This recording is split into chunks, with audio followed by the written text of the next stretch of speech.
Greetings, ladies and gentlemen, and welcome to this latest version of Tales from Outer Space, where I take an HFY story from somewhere around the internet and read it aloud for your enjoyment. All the relevant links are down below. Like, subscribe, and all that YouTube comf to help this video and channel grow. Anyways, as always, I hope that you enjoy. I would like to give a quick thanks to our Tier 5 channel members and patrons. Fallen Angel, Buzz Killington. Thank you again. Now on to the story. Story number 1, A Debt to Pay, written by Lbry Father Anthracite. The man sat alone in his office. He ran a hand over his bald head and took a deep breath. He stood and walked to the bar. Putting a single ice cube in each glass, he poured 2 glasses of scotch. He set one on the front edge of his desk and then sat down in his chair, slowly swirling the glass he held, taking the occasional sip. The door opened and a figure came in, tall and lean, wearing an impeccably cut suit. He could only be described as beautiful. Olive skin, dark curly hair, and chiseled features. He looked like a model. He sat in one of the chairs facing the old man and took the scotch. "You're gonna make a scene, are you?" asked the man in the suit. "I've a debt to pay, and I'll pay it. I just want to let you know you helped me do a lot of good in this world. Not that it means anything to you." The old man stood up and set his scotch on the desk. He buttoned his suit and said, "So, how do we do this?" "Nothing dramatic. We just go through the door," said the younger-looking man. "It'll take us to your final destination. But I have to ask you, why? Why would you squander all that money? You had everything in the world, and you're going to die penniless." "My mother worked 3 jobs to feed us.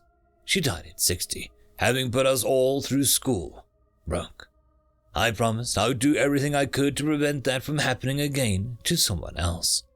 So I spent all those billions setting up social programs, scholarships, community outreach. It wasn't enough, but it was something. My soul is a small price to pay for the thousands and thousands of lives made better by the work I did. The work you funded." The old man smiled. Melancholic memories flashed across his mind. The youth he spent in the slums, the mother too tired to do anything but work, the children he sent to school, the new doctors and lawyers thanking him for the opportunity he gave them.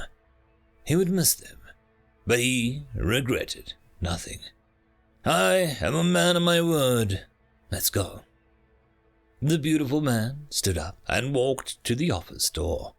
The old man took a deep breath and turned the knob. As the door swung open, another young man, just as beautiful as the first, stood in the hallway. "Hello, Luce. There's been a change of plans. He's coming with me." The new man seemed almost the opposite of the beautiful man. Straight, blonde hair, pulled in a loose ponytail, fair skin and fuller, slightly rounder features, but no less a model. The dark man growled. "He's mine. We have a contract." "It's true. I signed it. I have a debt to pay," said the old man. The 2 young men both turned and looked at him, both quite shocked. "What?" said the fair man. The dark man just stood there with his jaw slightly open. No one ever wanted to keep up their end of the deal. Ever. "See what I mean? We can't just let this one go. Sorry, old bean," the fair man said. The dark man growled under his breath. His features got drawn and caught. "He's mine," he roared. The fair man stood tall, seeming to tower many feet over the other 2. "He was never yours. None of them are." The voice that came out did not sound the same as the one he normally spoke in. The old man stood shocked. The dark man snarled. He looked at the old man, scowling. He reached into his coat and pulled out a contract. He threw it on the ground, and it burst into flame. The old man just stared at the pile of ash left behind. the dark man disappeared in a flash. The old man looked at the fair man. "I don't understand. I made a deal. The higher-ups have renegotiated. The old deal is void. Come along. There is much to be done. Your debt is paid. You've been paying it your whole life." End of story. Story number 2. Neuroplasticity, written by Lbry Anthracite. In the long history of the Alliance, there has never been a race more suited for exploration and the Planet Survey Corps than Terrans. From their ability to survive in a wide variety of environments, to their indifference to atmospheric and tectonic activity, everything about them was almost perfectly suited to encountering new environments. Their home world has a high gravity, is populated from deserts to Arctic environments, with disregard for the weather or tectonics, and their hobbies include off-road biking, rock climbing, rappelling, snorkeling, scuba diving, spelunking, and cross-country skiing. Their homeworld was practically a training facility for exploration. In fact, the PSC harsh environment training takes place on Earth. There are, of course, many races who excel at all of these activities. There are races that are stronger, or faster, or more well adapted to a particular environment and conditions. But only humans had it all. Only a human could go to the frozen wasteland and gear up to go swimming in the water that would be lethally cold to any other species. And that same human could climb up a rock face and hike or ski down a slope on the other side, across kilometers of rough terrain. It was well known that while any ship's crew with a human on board was statistically more likely to arrive in port, by a slim but measurable margin, and we had always assumed it was down to human problem-solving, which is one of their many skills. It turns out there is more to it than that. One of the truly strange things that humans do, beyond merely existing on a Class 12 planet, is that they drive. Automobiles, or cars, or Renix save me, motorcycles. They drive these at speeds that most of the Alliance races would view as suicidal. In fact, humans still lose many people a year to traffic accidents, even though a lot of driving is done by computer control now. Still, every human is taught to operate the basic motor vehicle for a variety of reasons. But the reason humans can do this is because they can process visual data more quickly than most races. They get tunnel vision and focus on the things that matter and ignore the rest of the visual noise, focusing only on what's pertinent. But again, there is more to it than that. Humans can deal with a wide variety of stimulational stimuli, noise, both visual and oral, smells, temperatures, and other environmental stimuli. Watch a human try to accomplish a task in an unfamiliar, chaotic environment. It's truly breathtaking from a physiobiological standpoint.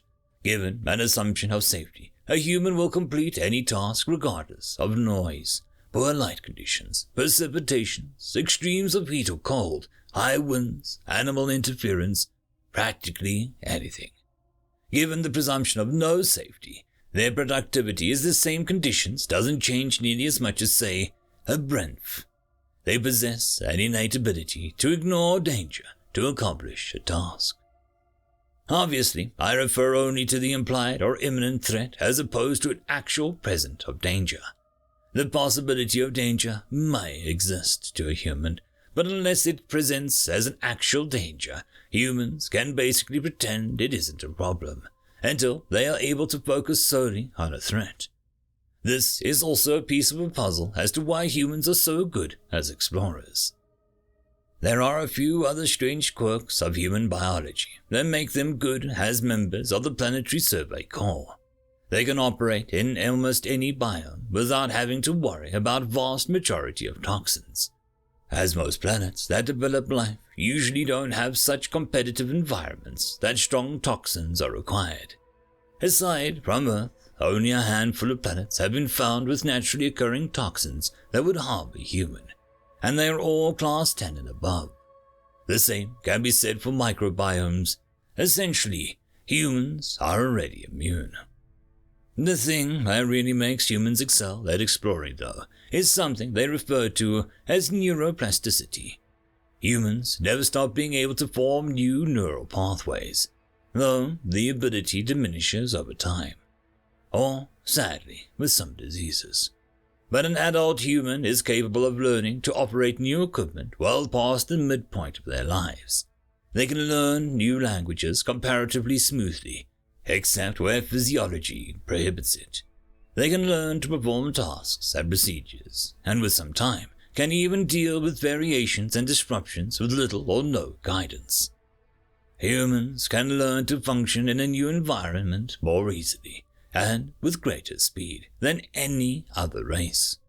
This is the thing that truly cements humanity's place in the PSC, and it is a combination of all of these traits that enable them to increase the success rate of space travel. Aside from a rather diminutive size, compared to other races, humans are almost perfectly suited for the rigors and challenges that almost any environment can provide. End of story. And that, my friends, concludes this video. I hope that you enjoyed, and if you do, please consider supporting the author, even by popping over and leaving a thumbs up or a nice comment, just to show your appreciation for the story. However, if you wish to support this channel, there are links down below which will help immensely. I will see you all in the next one, and until then, I hope that you have a fantastic day. Cheers.